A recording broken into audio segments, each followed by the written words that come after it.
I never thought I'd see the day when my own son, Travis Mercer, would point at the garage and say, "Mom, it's temporary. We just need more space inside." The cold sting of those words still sits in my chest like a stone. A mother never forgets the moment her child decides she's a burden. My name is Elaine Mercer, 72 years old, and I have spent my whole life giving, helping, praying that love would come back in some form. But life has a strange way of revealing who truly cares and who merely pretends. The first night in the garage felt like punishment, though no one said it aloud. The air smelled of paint, old cardboard, and the faint metallic cold of tools untouched for months. My bed was a foldable cot, thinner than the blanket I used to tuck around Travis when he was little. A single bulb flickered above me, buzzing as if irritated by my presence. Every sound echoed: Hannah Cross's laughter from inside, the clinking of dishes, the sharp whisper of Travis closing doors quickly so I wouldn't be bothered. But I heard everything. I always did. That night, I lay awake staring at the garage ceiling, tracing the water stains that looked like spreading wings. I tried to remember when Travis last hugged me without being in a rush. Maybe years, maybe longer. That kind of realization settles into your bones like cold air. To keep myself from crying, I whispered into the dark, "Elaine, you've survived harder storms. This one won't break you." But even my voice sounded small, swallowed by the emptiness around me. In the morning, I stepped outside to feel a little sun. Joanne Lively, my neighbor for nearly 20 years, noticed me standing by the driveway in my house slippers. Her face tightened with concern the moment she saw my cot through the cracked garage door. "Elaine, why are you in there?" she asked quietly. I smiled the way older women smile when they're trying not to fall apart. "Just a temporary thing. Travis says they need space for the nursery." She stared at me as if she didn't believe a word. And honestly, neither did I. Joanne squeezed my hand gently and murmured, "If you ever need anything at all, you come to me first." Her kindness almost made me cry, but I held it in. I had learned long ago that tears rarely change people. They only wash over truths we don't want to face. Inside the house, Travis avoided my eyes, and Hannah acted extra sweet as she handed me a cup of tea. But sweetness can sometimes taste like guilt. I felt it in the way she stirred the sugar too fast, in the way she kept glancing at Travis as if checking his approval. As I sat on the edge of the garage cot later that evening, an uneasy feeling settled in my chest. Something wasn't right. There were whispers between them, hurried conversations behind closed doors, and each time I approached, silence fell like a curtain. Then, on the third evening, just as I was folding the thin blanket over my knees, I heard footsteps outside, not from the house, but from the street. Firm, steady, purposeful steps. I looked up as the garage door creaked open with a dull groan. A tall man stood in the doorway. His coat was dusty from travel, his eyes sharp and searching. He stared straight at me as if he'd found exactly what he'd come for. "Are you Elaine Mercer?" he asked, his voice deep but strangely gentle. My heart thudded, a cold shiver running down my neck. No one had asked for me by name in years, not like this, not with urgency. "Yes, I'm Elaine," I whispered. The man took a slow breath and stepped forward. "Good," he said. "I've been looking for you for a very long time." And right then, with the dim bulb humming above us, I realized this stranger knew something my own son didn't want me to know. And the next words he spoke would change everything I thought I knew about my own child. The next morning arrived, cold and grey. Marina woke to the metallic clatter of tools somewhere outside the garage walls. Her breath formed faint clouds in the freezing air as she sat up on the narrow cot she had been given. Her bones felt stiff, not just from the cold, but from the heaviness of humiliation she carried in her chest. She had raised her son for decades, carried him through sickness, sacrificed sleep, dreams, and youth. And now she sat beside oil cans and dusty cardboard boxes, as though she were another object taking up space. She wrapped her shawl tighter around her shoulders, listening carefully. The house felt alive in a way she was no longer allowed to be inside it. Footsteps creaked above her, muffled voices moved from room to room, and each sound deepened a loneliness she had never imagined she would feel in her old age. Her son, Rowan, had barely spoken to her since moving her into the garage. He had smiled politely, avoiding eye contact, mumbling excuses about renovations and limited space. But Marina saw the truth behind his forced smile. There was a distance in him, a distance she hadn't placed there. Something had changed, and she didn't know when or why. As she brewed tea on the small electric kettle, another worry gnawed at her. What did the stranger want? The tall man with the navy coat, sharp eyes, and unsettling calmness, asking for her by name, yet pretending he was lost. People who lie with a smile always leave a lingering discomfort in a mother's intuition. That intuition now tightened painfully. Marina placed the steaming cup beside her and pulled out the small wooden box she had kept for years.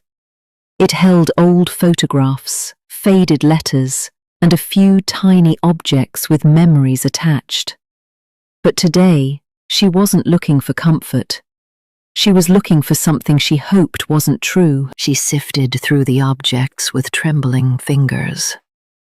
Her mind raced back to the stranger's words. His tone too smooth, too prepared. Why her? Why now? Why would a man she had never seen ask the question, "Is Marina Hale here?" with such confidence, as if he expected her to be waiting. A sudden knock on the garage door snapped her out of her thoughts. It was soft but deliberate, not Rowan's hurried taps, not a neighbor's friendly knock.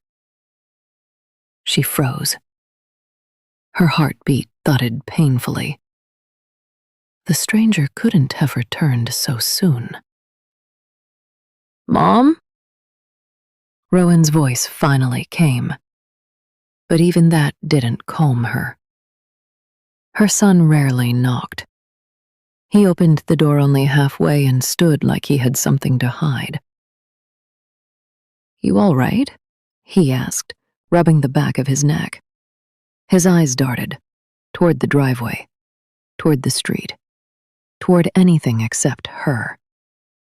"I'm fine," Marina replied, though her voice trembled slightly. "Who was that man yesterday?" Rowan stiffened. A subtle shift, but she saw it. His jaw tightened, and his eyes flicked toward the street again. "No one," he said too quickly. "Just someone selling something." Marina narrowed her eyes. Not even a child would believe that shrug off. "He asked for me by name."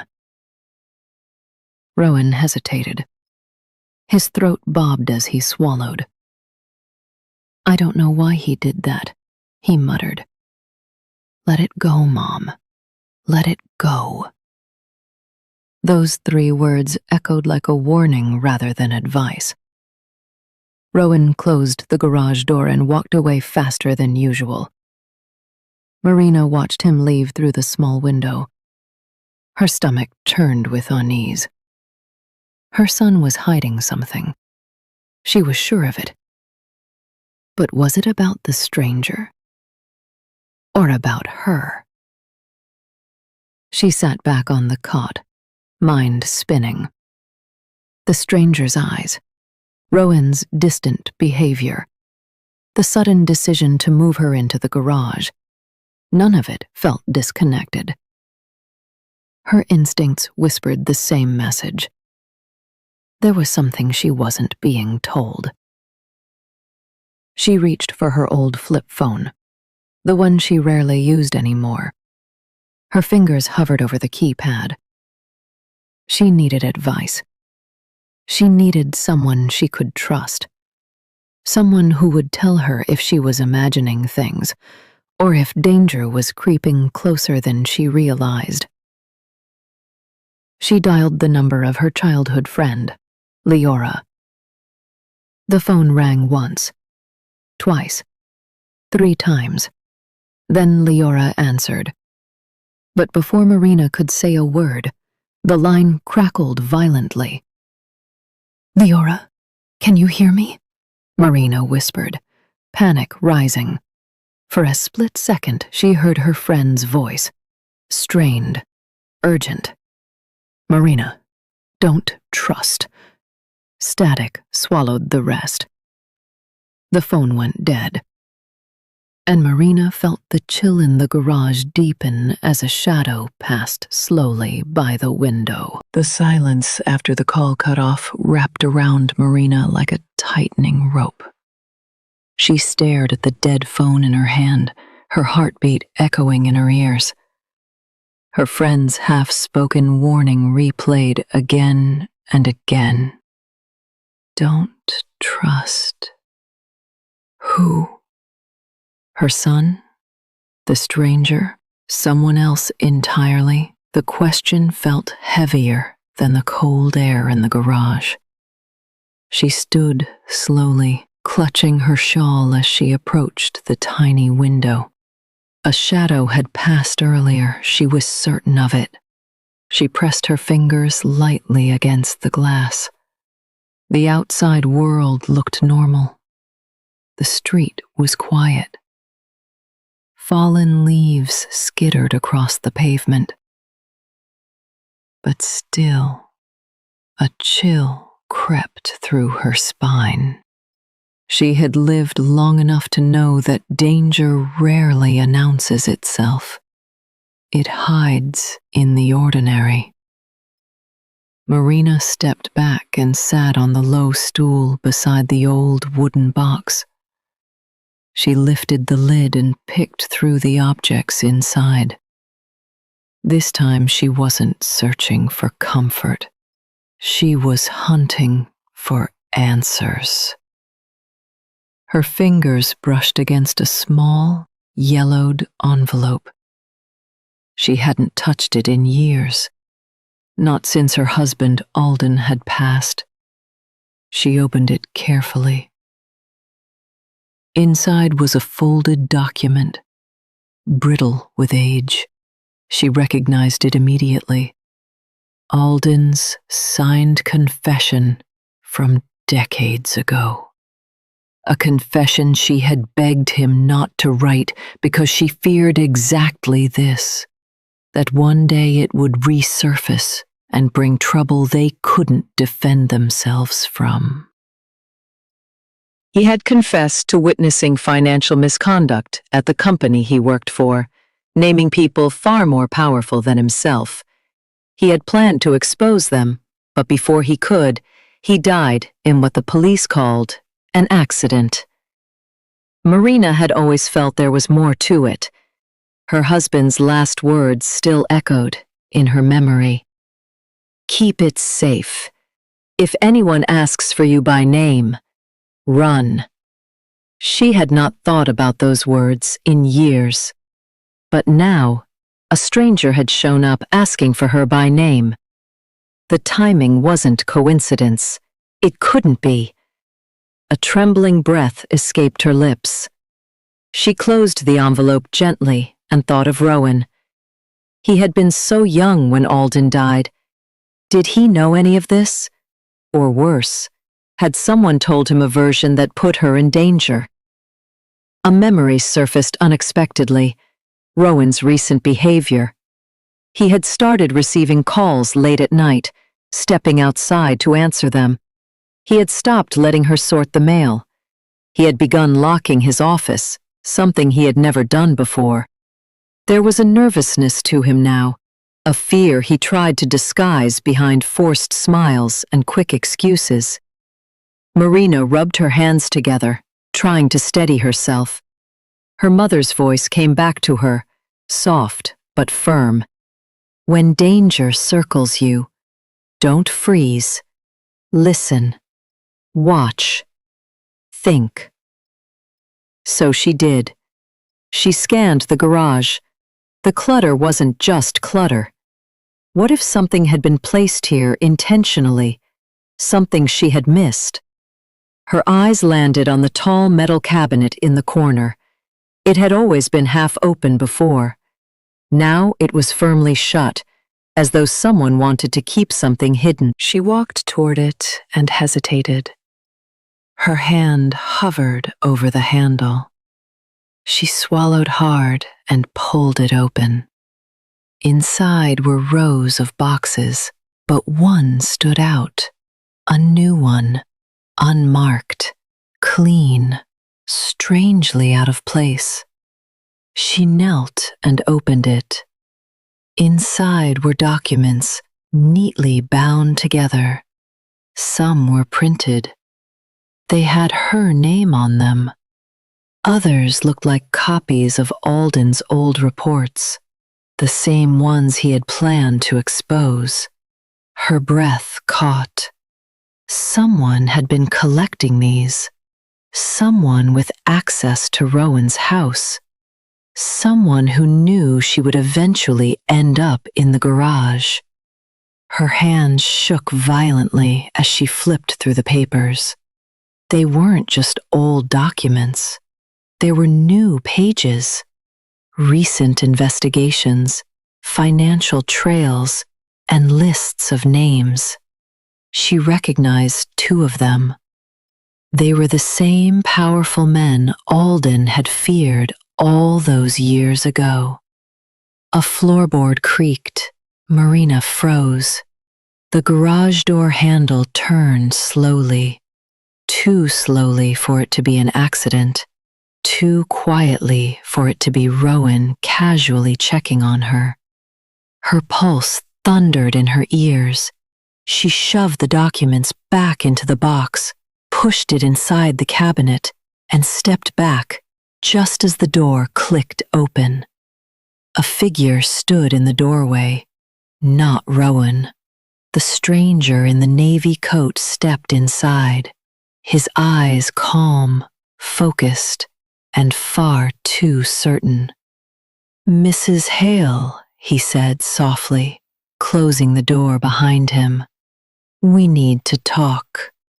and Marina realized with sinking dread that he already knew she had found the box. The stranger's voice was steady, almost gentle, but Marina felt its weight like a stone sinking through water. "Please," he said, "don't be afraid. I'm here because you're in danger." She kept her back straight, masking the tremor in her hands. A lifetime of hardship had taught her that fear was a luxury she couldn't afford. "Who are you?" she asked. He raised both hands slightly, showing he meant no harm. "My name is Keaton Ward. I work in private investigations. Alden Hale hired me before he passed." Her breath caught.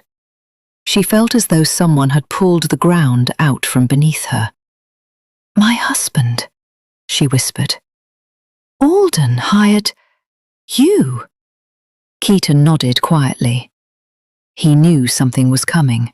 He told me to watch over you in case the people he exposed ever resurfaced." Marina stared at him.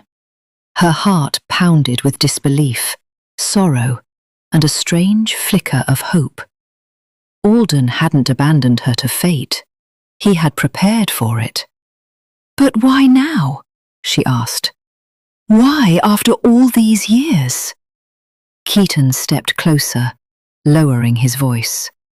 "Because the same men Alden was investigating back then, they're active again, and your name showed up in their new files." Marina felt a cold wave roll through her bones. She thought the past was buried, but the past had claws. She turned away from him, moving toward the metal cabinet where the box was hidden. She needed answers. She needed honesty after years of silence. She looked over her shoulder at Keaton. "Did you put those documents in there?" He hesitated before shaking his head. "No, someone else did, and I'm certain it wasn't Rowan." His words landed heavily. She swallowed hard, her voice tight. "Then who?" Keaton exhaled slowly. "Someone who wanted you isolated. Someone who wanted you moved out of the main house so they could search freely without interference." Marina felt something twist inside her as realization dawned. She had assumed Rowan's actions were driven by frustration or embarrassment. But what if he had been manipulated? Threatened? Used? She sat down on the edge of the wooden crate. Her memories unraveled. Rowan's late-night calls, his nervous glances, the constant tension, the way he suddenly insisted she needed her own space. He wasn't trying to discard her. He was trying to protect her while hiding something he couldn't explain. Keaton crouched beside her. "Mrs. Hale, there's something else you need to know. Your husband left you more than a confession." He reached into his coat and pulled out a worn leather notebook. Marina recognized it instantly. Alden's handwriting, Alden's scent, Alden's secrets. She felt her throat tighten as Keaton opened it to a marked page. "This is the list of individuals who were directly involved in the fraud Alden uncovered," Keaton explained. "Most have stepped down or disappeared, but one remains active, and he's the one who sent the stranger to your door." Marina stared at the page. Her eyes stopped at the names circled in bold ink. James Varro. Her breath hitched. Years ago, Varro had visited her home after Alden's death. He had offered condolences, spoken kindly, and even promised support. She remembered thinking he was the only one who understood their loss. But now she saw the truth. A predator disguised as a friend. "What does he want from me?" Marina asked, her voice barely audible. Keaton's jaw tightened. "Your silence, and the documents Alden hid. Those papers can destroy him." A strange calm washed over her, not numbness, but clarity. Her fear shifted into purpose. She finally understood why Rowan had acted the way he had, why the stranger came, why the garage had felt watched. She closed the notebook gently. One thought filled her mind. Alden trusted her to protect the truth. Now she had to trust herself. She straightened her shoulders. Keaton, I want to confront Rowan. I need to hear his side before anything else. He nodded. I'll take you to him, but we must move carefully. We can't let Varro know you've learned the truth. Marina followed Keaton toward the garage door. Her heartbeat was steady now, not from fear, but resolve. But just as Keaton reached for the handle, Marina noticed something on the floor, a piece of paper, half crumpled as if someone dropped it in haste. She picked it up and unfolded it. Her blood ran cold. It was a letter, addressed to Rowan, signed by James Varro, and at the bottom was a sentence that made Marina's knees weaken. Move her before she remembers what Alden hid. She looked up, trembling, not from fear, but from the realization that this wasn't over. It was beginning. And in that moment, a second, smaller slip of paper fell from inside the letter, revealing a name she never expected to see again. The second slip of paper trembled between my fingers as its edges brushed my skin. I felt its weight, light as a feather, heavy as a lifetime. The name written on it struck me like a blow. Alden Hale, Jr. My husband had used our son's name as a code in his documents, marking the file that held the evidence Varro feared most. I wasn't sure whether Rowan knew it or not, but one thing was clear. James Varro was willing to tear apart whatever family I had left to protect himself. Keaton's voice broke through my thoughts. Mrs. Hale, we need to leave, right now. His urgency pulled me back to the present. I tucked the paper safely against my chest and followed him out of the garage into the cool dusk air. The scent of pine drifted from the trees lining the yard, mixing with the metallic tang of old tools clattering behind us. My legs felt unsteady, but my mind was sharper than ever. Each step forward felt like reclaiming a part of myself I thought time had erased.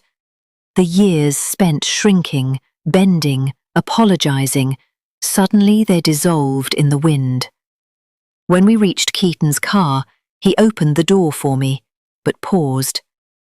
Before we talk to Rowan, there's something you should prepare for. He may not be guilty, but he may not be innocent either. His words stung, but I nodded. I had lived long enough to understand that love and truth do not always walk hand in hand. The drive to Rowan's workplace felt longer than it should have. The sky dimmed slowly, turning deep purple like a bruise forming across the horizon. My mind drifted to Rowan as a child, his small hand gripping mine on his first day of school, the way he used to run into my arms after scraped knees and heartbreaks. He had once needed me for everything. Now I needed him to tell me the truth. When we arrived, the building's fluorescent lights glowed through the glass windows like watchful eyes. Keaton escorted me inside, where Rowan stood behind a service counter sorting paperwork. His head jerked up when he saw me. All the color drained from his face. "Mom? What are you doing here?" he asked, voice cracking. I stepped forward slowly. My heartbeat echoed in my ears like distant thunder. "Rowan, we need to talk." And this time, I need the truth. His eyes darted between me and Keaton. I told you to stay home. I told you it wasn't safe. Safe from what? I asked. From Varro? The name made him flinch. He leaned against the counter, shoulders slumping, as if the weight he'd been carrying finally crushed him. I didn't know how to tell you, he murmured. He threatened me, Mom. He said if I didn't get you out of the way, he'd ruin everything. My job, my future, my family. His voice broke. I thought moving you to the garage would keep you out of his sight.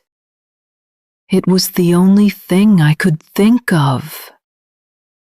Pain spread through my chest, but not anger.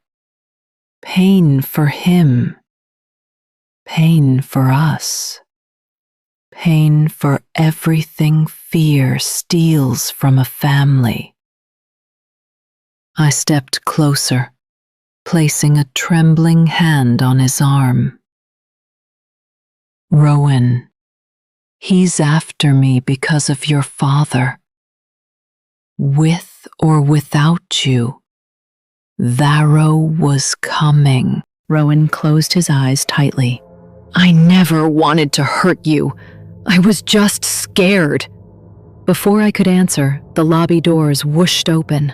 A tall man in a charcoal suit stepped inside with heavy, deliberate steps.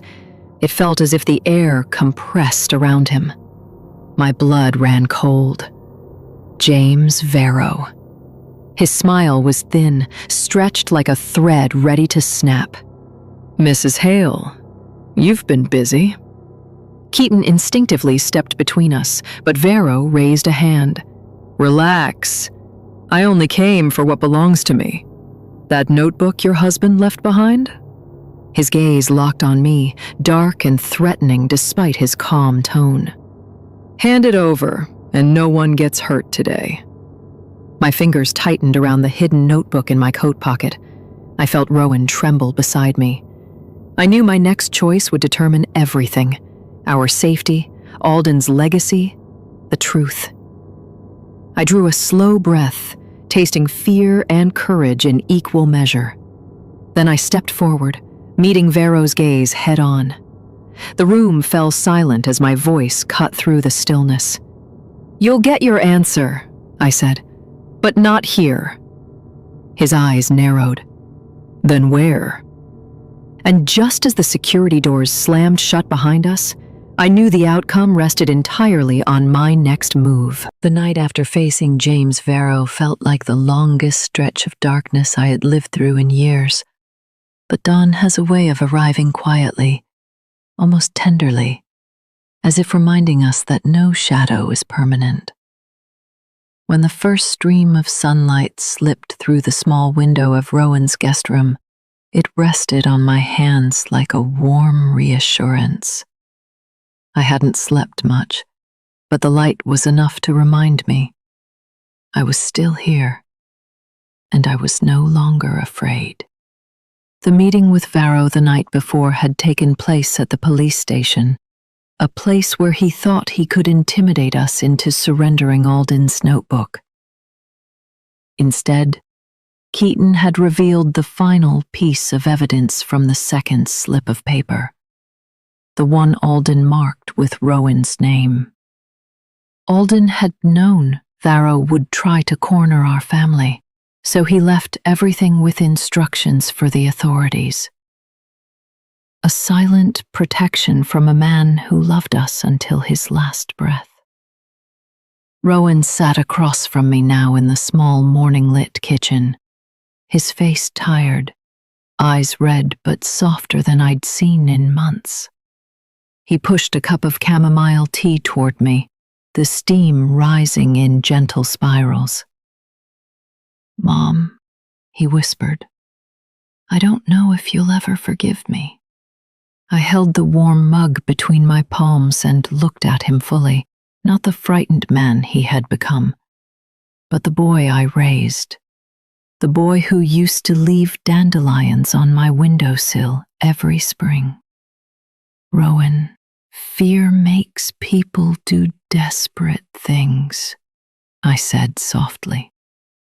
"But love gives us the courage to come back from them." He blinked hard and let out a broken breath. "I'm so sorry. I should have protected you. I should have trusted you instead of hiding you in that garage." For a moment, the memory stung. The cold concrete floor, the smell of dust, the quiet ache of being tucked away like an old chair. But I reached across the table anyway and placed my hand over his. "What matters is that you stood with me when it counted. You came forward. You faced him. That's what I'll remember." He nodded slowly, tears sliding down his cheeks. Later that afternoon, Keaton stopped by to give us the final update. The charges against Varro were in motion. The police had enough evidence to open a full investigation, thanks to Alden's carefully preserved notebook. The danger had passed, and for the first time in months, the air around me felt lighter, almost new. When Keaton left, Rowan stepped outside to breathe. It was one of those gentle autumn days when the breeze carried the scent of fresh leaves and the world felt calm. I followed him out to the yard. His little daughter, my granddaughter, had picked wildflowers from the fence line and arranged them in a crooked bundle tied with pink ribbon. She held them up shyly. "These are for you, Grandma Nora," she said with a sweet, uncertain smile. My heart warmed in ways I hadn't felt in years. "Thank you, sweetheart," I whispered, touching her cheek. Inside the house, I opened the windows one by one. The curtains fluttered like soft wings as fresh air filled the rooms. It felt symbolic, like the house itself was breathing again, shedding old heaviness and welcoming light. I placed the wildflowers in a vase on the kitchen table. Their colors stood bright and hopeful. Over the next few days, Rowan cleared out the garage entirely, insisting I would never step foot in there to live again.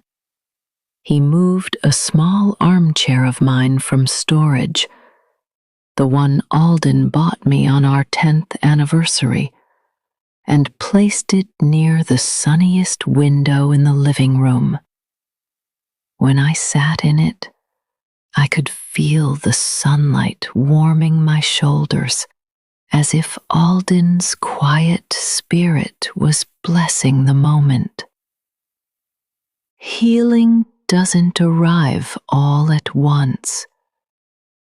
It arrives in breaths, in sunlight, in forgiveness, in a child's flowers, in the bravery of choosing truth even when it hurts.